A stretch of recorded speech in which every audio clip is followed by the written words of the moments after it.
Fala aí, galera da Força Máxima, sejam bem-vindos a mais uma correção de pé. Eu sou o professor Lúcio e o papo hoje é com a primeira série, corrigindo o pé do terceiro teste, nosso teste final, beleza? Então vamos lá, sem mais delongas. Questão número 1. O gás ozônio, O3, é um gás extremamente importante presente na atmosfera. Ele é responsável por filtrar a radiação ultravioleta emitida pelos raios solares, que em excesso são prejudiciais aos organismos vivos presentes na Terra. Já o monóxido de carbono, CO, é um gás poluente que em excesso na atmosfera pode levar à formação do dióxido de carbono, CO2, causando problemas ambientais graves como a chuva ácida. Determine a fórmula estrutural do gás ozônio e do dióxido de carbono. Então o ozônio é o O3, beleza? Como que a gente vai começar fazendo esse cara? Primeiro eu vou analisar os elementos. Aqui eu só tenho oxigênio. O oxigênio é da família 6A. Isso quer dizer que ele tem 6 elétrons na camada de valência. Logo, para completar 8 e ficar estável, ele precisa receber 2 elétrons. Assim, na minha molécula, cada um dos oxigênios vai ter que estar com 8 elétrons, recebendo 2.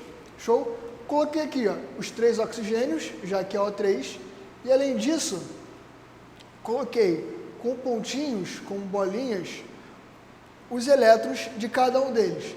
Então aqui eu tenho 6 elétrons do oxigênio azul, aqui eu tenho 6 elétrons do oxigênio vermelho, eu tenho mais 6 elétrons do outro oxigênio azul. Cada um desses caras precisa receber 2 elétrons. Vamos fazer primeiro desses dois aqui, ó. Esse cara, ele precisa receber 2 elétrons. E esse cara também precisa receber 2 elétrons. Logo, eles vão compartilhar entre si, cada um, 2 elétrons. Porque, olha só, coloquei aqui os elétrons de cada um. Esse retângulo laranja ali, em volta das bolinhas, quer dizer que elas estão sendo compartilhadas. Logo, os elétrons aqui dentro, eles são tanto de um oxigênio quanto do outro. Esse azul é do oxigênio azul e do oxigênio vermelho. Esse vermelho é do oxigênio vermelho e do oxigênio azul. Logo, esse cara aqui, ele tem 1, 2, 3, 4, 5, 6, 7, 8 elétrons. Tá ok. Esse aqui tem 1, 2, 3, 4, 5, 6, 7, 8. Então, os dois estão ok. Só que, olha só, eu poderia muito bem parar por aqui, né? Sem esse oxigênio. E aí eu teria a molécula do gás oxigênio, que é o O2. Mas ele quer que a gente faça a do ozônio, que tem um oxigênio a mais. O que vai acontecer? Esses caras aqui estão felizes. Mas esse cara ali, ó, ele está triste. Por que ele está triste? Porque ele sozinho só tem 6 elétrons.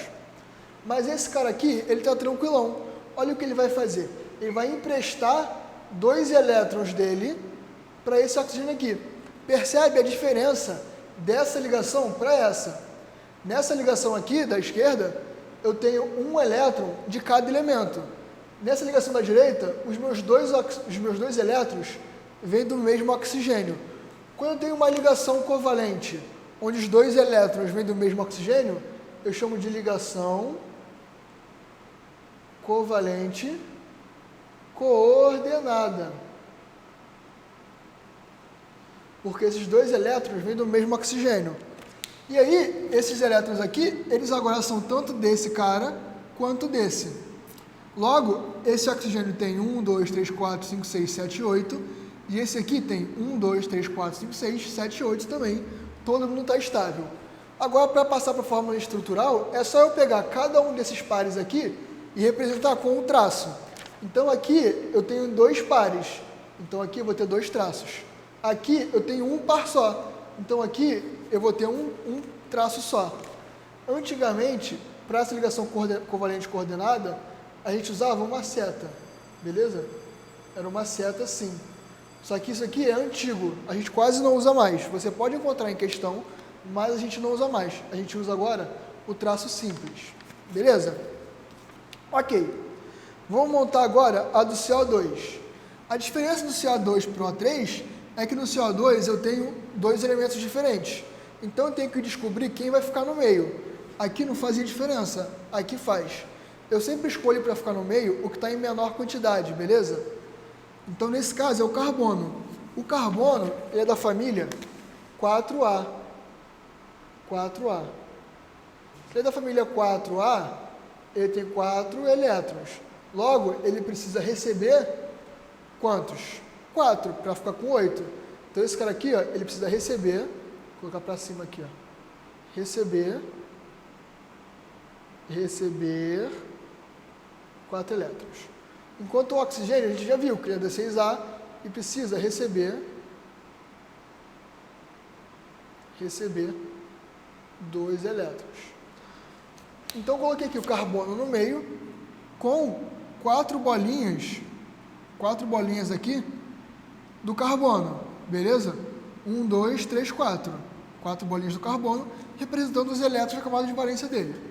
Coloquei cada oxigênio de um lado, tá vendo que é CO2? Então, tenho 2 oxigênios, coloquei um de cada lado, cada um com seus 6 elétrons. Vamos resolver primeiro esse cara aqui, ó, da esquerda. Esse oxigênio precisa de 2 elétrons. Logo, o carbono vai compartilhar com ele 2 elétrons, porque assim, esse oxigênio passa a ter 8, 1, 2, 3, 4, 5, 6, 7, 8, e o carbono vai ficar com 6, 1, 2, 3, 4, 5, 6, 7, 8, desculpa, 1, 2, 3, 4, 5, 6, ficou com 6 só. Logo, o carbono ainda precisa de 2 elétrons, e é para isso que serve o outro oxigênio. Esse outro oxigênio vai compartilhar com o carbono mais 2 elétrons. Então, ele fica com 1, 2, 3, 4, 5, 6, 7, 8, e o carbono vai ficar com 1, 2, 3, 4, 5, 6, 7, 8. Todo mundo fica feliz, beleza? Recapitulando, o oxigênio precisa de 2, vai compartilhar 2 com o carbono. O carbono precisava de 4, mas já tem 2 aqui, vai ter que compartilhar mais 2. Para isso serve o outro oxigênio, que compartilha mais 2 com ele. E agora todo mundo fica feliz. Portanto, quando eu for passar para essa outra fórmula aqui, eu vou usar um tracinho para cada par desses. Então, eu tenho aqui um oxigênio com 2 tracinhos C, 2 tracinhos o outro A. E essa aqui é a resposta da questão número 1. Beleza? Vamos agora para a questão número 2. A luz azulada, que brilha e se movimenta, vista às vezes em pântanos e cemitérios, resulta da inflamação espontânea da fosfina, pH3, e outros gases liberados de matéria orgânica em decomposição. Determine o tipo de geometria que a molécula de fosfina apresenta. Então, a gente está falando do pH3. O fósforo, ele é da família 5A, logo, ele tem 5 elétrons na camada de valência. Então, ele precisa receber 3 elétrons para ficar com 8. O hidrogênio, ele tem 1 elétron na camada de valência. Logo, ele precisa receber 1 elétron, beleza? Para ficar com 2 igual ao hélio. Como que eu faço isso? Coloquei aqui o fósforo com 5 elétrons em volta dele. Beleza? Fósforo com 5 elétrons em volta dele. 5 bolinhas vermelhas ali para combinar com o fósforo. Em volta do fósforo, eu distribuí os hidrogênios. Então, eu tenho aqui, ó, 1 hidrogênio, 2 hidrogênios, 3 hidrogênios, pH3. Cada hidrogênio precisa receber 1 elétron. Então, cada hidrogênio vai fazer uma ligação com o fósforo. Beleza? Então, esse hidrogênio aqui está fazendo uma ligação, esse hidrogênio está fazendo uma ligação, e esse hidrogênio está fazendo outra ligação. Lembrando que eu coloquei o fósforo no meio porque ele está em menor quantidade. Eu tenho 1 fósforo e 3 hidrogênios. Então, no meio está o fósforo. Beleza? Fiz aqui as minhas ligações. Fiz as ligações. Todo mundo está feliz? Tá. O hidrogênio está com 2, cada um. 1, 2, 1, 2, 1, 2. E o fósforo está com 8. 1, 2, 3, 4, 5, 6, 7, 8. Mas percebe que aqui em cima sobrou um par de elétrons, está vendo? O que vai acontecer? Ele quer a geometria. Esse par de elétrons, ele vai empurrar as minhas ligações para baixo. Então, ele vai ficar com um formato mais ou menos assim, ó. Imagina que cada um desses marcadores aqui é uma ligação. Eu vou ter os 3 apontando para baixo. Vai ficar mais ou menos nesse formato aqui, ó. Nesse formato aqui. Beleza? Com o par de elétrons aqui em cima. Essa geometria aqui, a gente representa ela assim, ó. Eu tenho aqui meu fósforo com um hidrogênio para baixo. Aqui, ó, tem um hidrogênio para baixo. Um hidrogênio saindo do quadro é como se fosse esse marcador laranja, que está apontando para vocês, beleza? E um hidrogênio entrando no quadro, que é o hidrogênio aqui, ó, que é o marcador roxo, que está aqui, beleza? Essa geometria aqui, a gente chama de geometria piramidal, beleza? E essa é a resposta da nossa querida questão número 2. Beleza? Bem tranquilo. Passando agora para a questão número 3. De acordo com a teoria da repulsão dos pares eletrônicos da camada de valência, os pares de elétrons em torno de um átomo central se repelem e se orientam para o maior afastamento angular possível. Ou seja, as ligações vão ficar no maior ângulo possível. Considere que os pares de elétrons em torno do átomo central podem ser uma ligação covalente, simples, dupla ou tripla, ou simplesmente um par de elétrons livres, sem ligação. Que nem a gente viu aqui, ó. Aqui eu tinha 3 ligações simples e um par de elétrons. Com base na teoria, determine a geometria molecular do tetracloreto de carbono, que é o CCl4. Então preste atenção, o que eu fiz ali? Comecei a montar a estrutura do CCl4. Eu tenho aqui o carbono no meio, porque ele está em menor quantidade. Lembrando sempre que o carbono ele é da família 4A, que nem a gente viu ali, 4A. Logo ele precisa receber 4 elétrons. Enquanto o cloro é da família 7A, então ele precisa receber 1 elétron. Porque se ele é da 7A, ele já tem 7, para 8 falta 1. Coloquei aqui o carbono com seus 4 elétrons, seguindo o mesmo passo a passo do outro. Coloquei ele aqui no meio, e aí coloquei aqui em volta dele o cloro com seus 7 elétrons. Eu esqueci de colocar uns elétrons aqui, ó. 2, 3, 4, 5, 6, 7. E aqui também, ó. Tem aqui os cloros em volta, todos com 7 elétrons na camada de valência. Beleza? Todos aqui com 7 elétrons. Show! O que vai acontecer vai ser o seguinte: cada cloro vai fazer uma ligação com o carbono. Por quê? Com uma ligação, o cloro recebe o elétron que ele precisa e o carbono recebe os 4 com as 4 ligações. Então aqui o carbono tem 1, 2, 3, 4, 5, 6, 7, 8. O cloro tem 1, 2, 3, 4, 5, 6, 7, 8. E a mesma coisa para todos os outros cloros. Beleza? Percebe que aqui eu tenho 4 coisas em volta do meu carbono e não sobra nenhum par de elétrons nesse carbono. Logo, geometricamente falando, a melhor maneira de você afastar essas 4 coisas é fazendo o que a gente chama de tetraedro. O que é um tetraedro? É isso daqui, ó, mais ou menos. Tá meio feio, mas é mais ou menos isso daqui, ó. Isso daqui é um tetraedro. Eu tenho aqui, ó, o carbono aqui no meio, onde minha mão está segurando, e em cada ponta eu tenho um cloro. Logo, eu coloco aqui, ó, o carbono no meio, beleza? Tenho aqui o cloro roxo, é como se fosse esse aqui em pé, que está em cima do quadro. E esse aqui, laranja, é como se fosse esse cloro aqui, que também está em cima do quadro. O cloro vermelho, o marcador vermelho, é esse cloro aqui, que está saindo, que está apontando para vocês. E o cloro preto é o cloro que está para dentro do quadro, que é esse cloro aqui. Beleza? Como eu falei, isso aqui é o que a gente chama de geometria tetraédrica, beleza? O macete.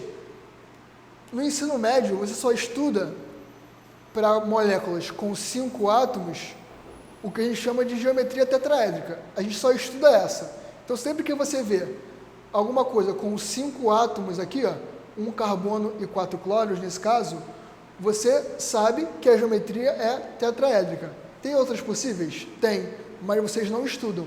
Então, sempre que tiver uma coisa com outras 4, ou então, no caso total, 5 coisas, a geometria vai ser o quê? Tetraédrica, beleza? Passando agora para a questão 4. A queima de florestas é uma das imagens mais negativas do Brasil no exterior. Durante a queima, são liberadas toneladas de gás carbônico, um dos gases do efeito estufa, que é o CO2. A derrubada de florestas altera o equilíbrio ecológico da região, interferindo no ciclo das chuvas, precipitação de H2O e na fertilidade do solo. Determine a polaridade da molécula de gás carbônico e da molécula de água. Então, aqui eu dei uma resumida, tá, pessoal? É como se tivesse feito de novo esse processo que a gente viu várias vezes, até chegar na fórmula do CO2 e na fórmula estrutural da água. Esse aqui, ó, é o CO2 e essa aqui é o H2O, a água. O que acontece? Essa aqui é o que a gente chama de geometria linear, beleza? Geometria linear. Por que linear? Porque eles estão em linha. E essa aqui é o que a gente chama de geometria angular. Geometria angular. Por quê? Porque aqui na geometria angular sobra par de elétrons no oxigênio. Eu nem coloquei eles aqui, ó, vou colocar. Sobram 2 pares de elétrons aqui no oxigênio, que fazem fazer esse ângulo aqui. Então a geometria era para ser linear também, né? Naturalmente ela seria assim, mas como os pares empurram para baixo, ela fica assim, beleza? Fazendo um ângulo.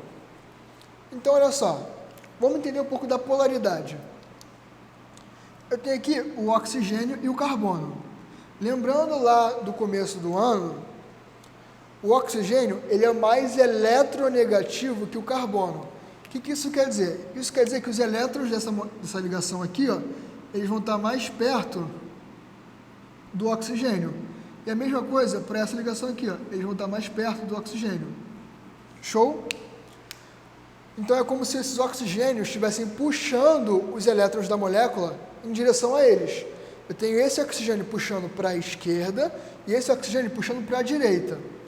Só que eles são o mesmo átomo, eles puxam com a mesma intensidade. Se eles puxam com a mesma intensidade, esse vetor aqui, ó, eles se cancelam.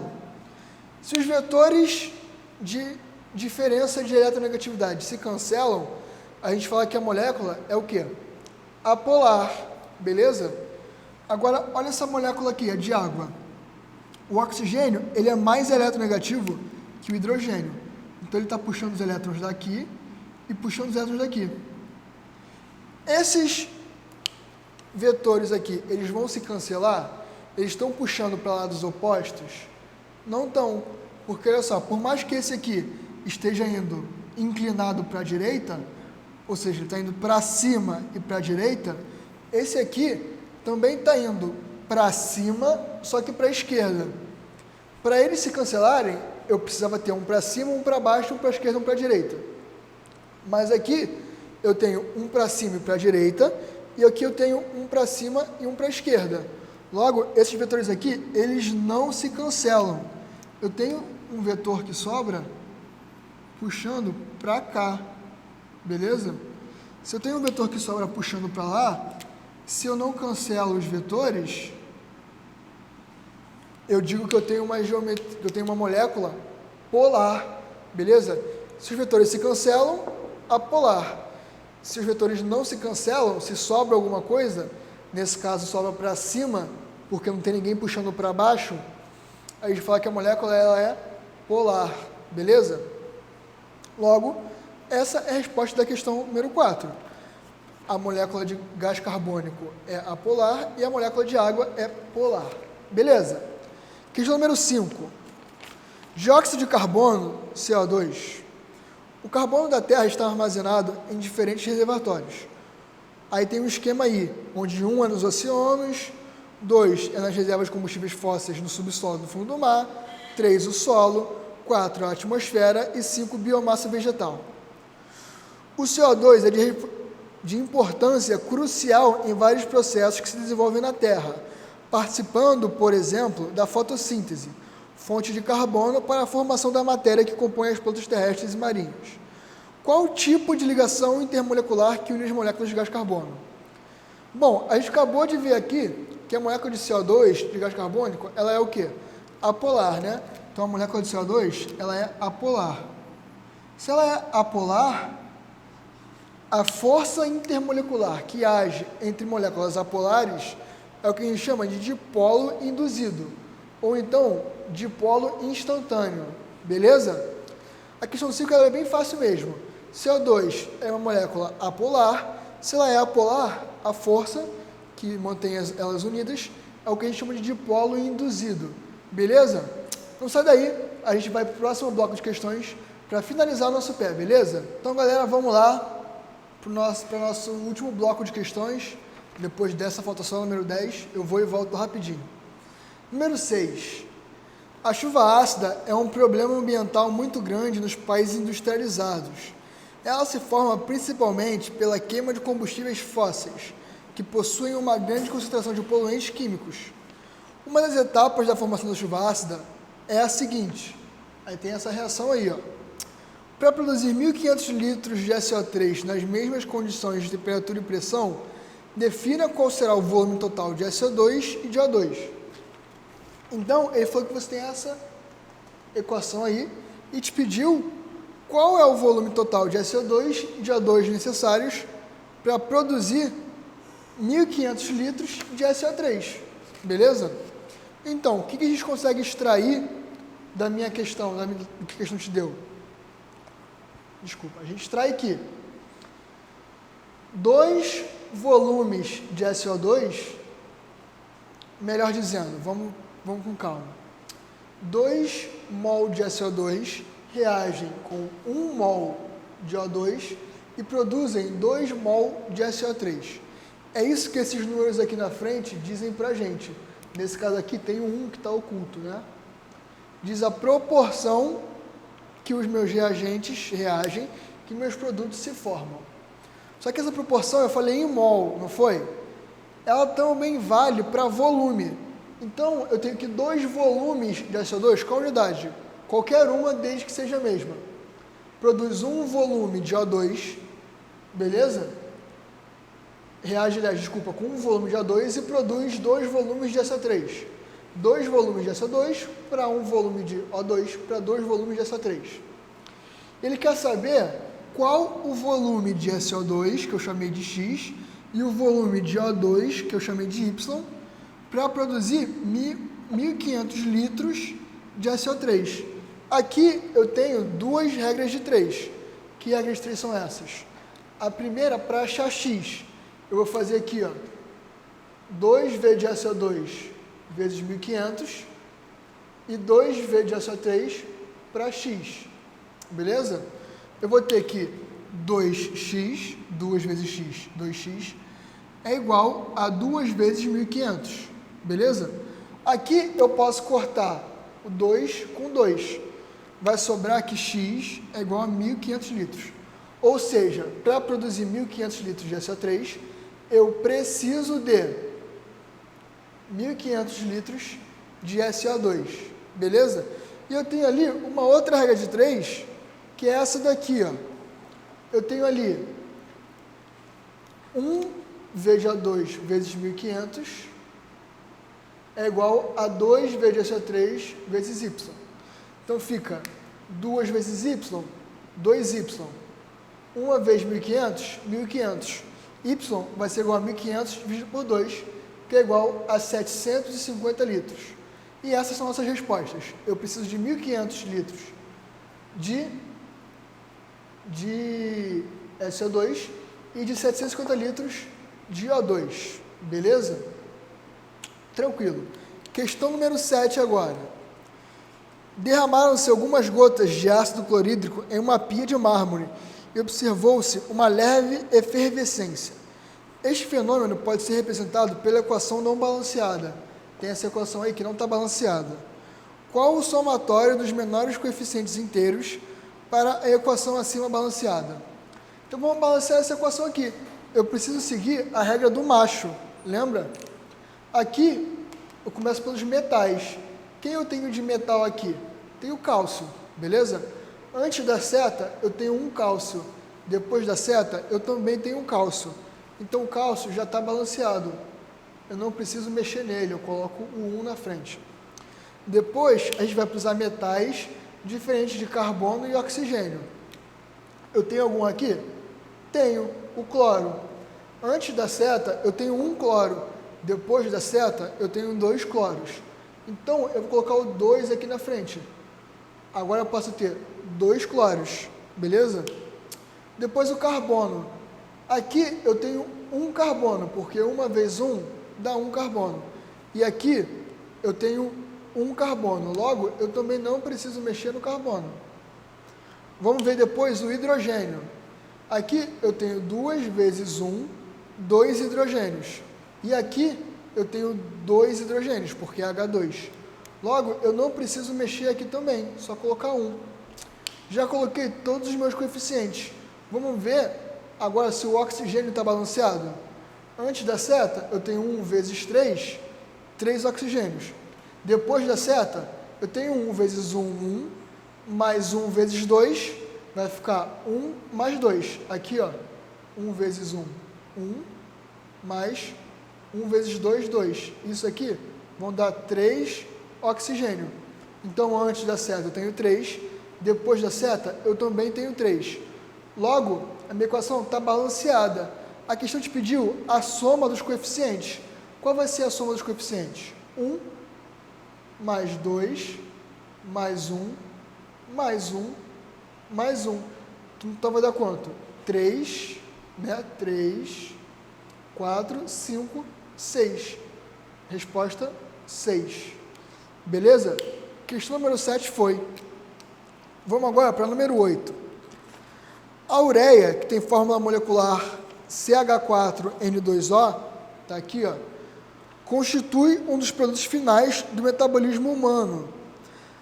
Aliás, perdão, constitui um dos produtos finais do metabolismo da maioria dos vertebrados, sendo excretada pela urina. Qual a porcentagem de nitrogênio em massa na molécula de ureia? Então ele quer saber a porcentagem do nitrogênio na ureia. Vamos lá. Essa aqui é a minha molécula de ureia. Meu primeiro passo vai ser achar a massa molar dela. Como que eu vou fazer isso? Eu vou na tabela e vou olhar a massa de cada um desses caras aqui da ureia. O carbono, a massa dele na tabela é 12, o hidrogênio é 1, o nitrogênio é 14 e o oxigênio é 16. A massa da molécula de ureia nada mais é do que a soma da massa dos elementos que compõem ela. Então, olha só, aqui eu tenho um carbono só que um carbono pesa quanto? 12. Então, vai ser 12 vezes 1. Aqui eu tenho 4 hidrogênios, mas um hidrogênio pesa 4. Então, vai ser 1, que é a massa de um hidrogênio, vezes 4, que é a quantidade de hidrogênio. Aqui eu tenho 2 nitrogênios, mas cada um pesa 14. Então, vai ser a massa de um nitrogênio vezes a quantidade, 2 vezes 14, ou 14 vezes 2. E por último, o oxigênio. Eu tenho um oxigênio que pesa 16. Então, a massa de oxigênio vai ser aqui 16 vezes 1. Beleza? Preste atenção, eu vou somar agora esses valores. A massa do carbono, a massa do hidrogênio, a do nitrogênio e a do oxigênio. Somando tudo, eu encontro 60 gramas por mol. O que isso quer dizer para mim? Quer dizer que a massa de uma molécula de ureia, ou de 1 mol da molécula de ureia, é 60 gramas. Só que olha só, eu quero saber a porcentagem de nitrogênio que eu tenho dentro dessa massa. Vamos combinar uma coisa, preste atenção aqui. Está vendo que esse 12 vezes 1 é a massa de carbono que eu tenho aqui dentro? Que esse 4 vezes 1 é a massa de hidrogênio, porque veio daqui? Que esse 14 vezes 2 é a massa de nitrogênio e que esse 16 vezes 1 é a massa de oxigênio? Então, isso aqui são as partes de cada elemento dentro da massa total da ureia, que é a soma delas, 60. Se eu quero saber a porcentagem de um desses caras, nesse caso é o nitrogênio que está aqui destacado, eu quero saber a porcentagem de nitrogênio dentro do total, olha o que eu vou fazer. A porcentagem de nitrogênio é igual a massa de nitrogênio dividido pela massa total vezes 100. Beleza? Isso aqui vai ser igual a 28, porque aqui, ó, a massa de nitrogênio é 14 vezes 2, que é 28. Beleza? Dividido pela massa total, que é o quê? 60. Show? 28 sobre 60 vezes 100 vai dar algo em torno de 46,7% de massa de nitrogênio. Um outro jeito de fazer essa questão era por regra de 3. Eu ia fazer o seguinte, 60 gramas é o total, então 60 vai estar para 100%. A massa de nitrogênio que eu tenho é 28. Eu quero saber quantos 28 são de 60. Então 60 está para 100%, porque é o total. 28 vai estar para X, vai ser isso daqui, ó. 60 está para 100%. 28 vai estar para X. Você vai achar o mesmo valor. X é igual a 46,7%. Beleza? São dois jeitos de fazer a mesma coisa. Você escolhe o seu favorito. Beleza? Questão número 9. Está acabando, está acabando. O mentol é popularmente utilizado em preparações de antisséptico bucal e no tratamento de patologias respiratórias. A análise alimentar dessa substância forneceu 76,86% de carbono, 12,90% de hidrogênio e 10,24% de oxigênio. Qual a fórmula mínima ou empírica do mentol? Preste atenção aqui, ó, bem tranquilo. Ele te deu a porcentagem de carbono, a porcentagem de hidrogênio e a porcentagem de oxigênio. Tem um passo a passo para você fazer isso. A primeira coisa, você vai dividir a porcentagem de cada um desses elementos pela massa molar deles. Então, no carbono, a massa do carbono é 12, se você olhar na tabela. A gente colocou aqui, ó. A massa do hidrogênio na tabela, massa do hidrogênio é 1. E a massa do oxigênio na tabela é 16. Então, eu vou fazer 76,86% dividido por 12. 12,90% dividido por 1. 10,24% dividido por 16. Beleza? Vamos lá. 76,86 dividido por 12 dá aproximadamente 6,4. Deixa eu mudar aqui para 6,4. Aproximadamente. Aproximadamente 6,4. 12,90 dividido por 1 dá 12,90. 10,24 por 16 dá aproximadamente 0,64. Então, o primeiro passo, peguei a porcentagem de cada um desses caras e dividi pela massa molar. O segundo passo, eu tenho esses valores aqui. Eu vou dividir cada um deles pelo menor valor que eu encontrei. Eu achei 6,4, 12,90 e 0,64. Qual foi o menor? 0,64. Então, eu vou dividir cada um deles por 0,64. Foi o que eu fiz. 6,4 dividido por 0,64 dá 10. Beleza? 12,90 dividido por 0,64 dá aproximadamente 20. Beleza? Aproximadamente 20. E 0,64 dividido por 0,64 dá 1. Logo, esses valores aqui vão ser os índices da nossa fórmula empírica. O que isso quer dizer? Eu vou ter C10, H20, O1. Essa aqui é a fórmula empírica do mentol, beleza? Fórmula empírica do mentol. E também é a resposta da nossa questão. Beleza? Aguarda um instantinho, já volto. Questão número 10. Então, galera, vamos lá. Questão número 10 para fechar nosso pé e vocês irem com tudo para a prova.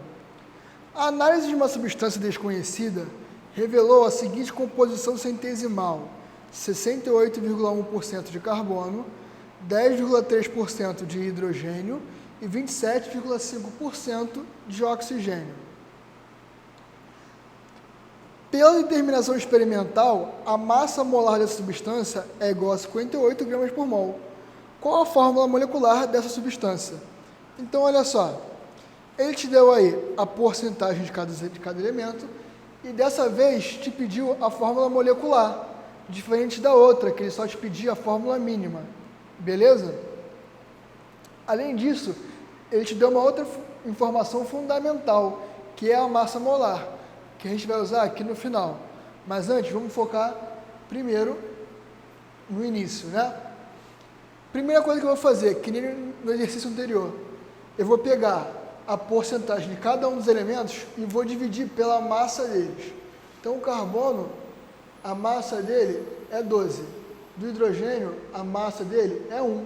E do oxigênio é 16. Só ver na tabela. 62,1%, que é a porcentagem que ele te deu, dividido por 12, vai dar 5,175. 10,3 dividido por 1 vai dar 10,3. 27,5 dividido por 16 vai dar 1,72. Segundo passo, vou dividir cada um dos números que eu encontrei pelo menor encontrado. Eu achei 5,175, 10,3 e 1,72. Qual foi o menor? 1,72. Então eu vou dividir todo mundo por ele. 1,72 dividido por 1,72 dá 1. 10,3 dividido por 1,72 dá algo em torno aproximadamente 6. E 5,175 dividido por 1,72 dá aproximadamente 3. Beleza? Isso aqui são os índices do que a gente chama de fórmula mínima. Então, minha fórmula mínima é isso daqui, ó. C3, H6, O1. Beleza? Isso aqui é o que eu chamo de fórmula mínima. O que é a fórmula mínima? A fórmula mínima é como se fosse um pedacinho que vai se repetindo ao longo da molécula. É como se a sua molécula fosse um Lego grandão e a fórmula mínima fosse cada uma das peças que forma ele. Beleza? Então isso daqui, ó, a fórmula mínima, ela está repetida dentro da molécula N vezes. Esse N aqui quer dizer isso. Quer dizer que esse pedacinho está repetido N vezes. Só que a fórmula mínima, ela nem sempre é igual à fórmula molecular.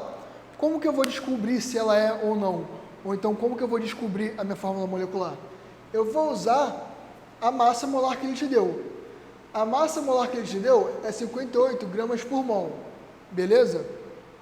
Então, se eu falei para vocês que a molécula é como se fosse um Lego grandão, em que as peças vão se repetindo, as peças são a fórmula mínima, a massa da molécula, a massa total da molécula, nada mais é do que a massa desses pedacinhos aqui, somada cada uma das vezes que ele se repete. O que isso quer dizer?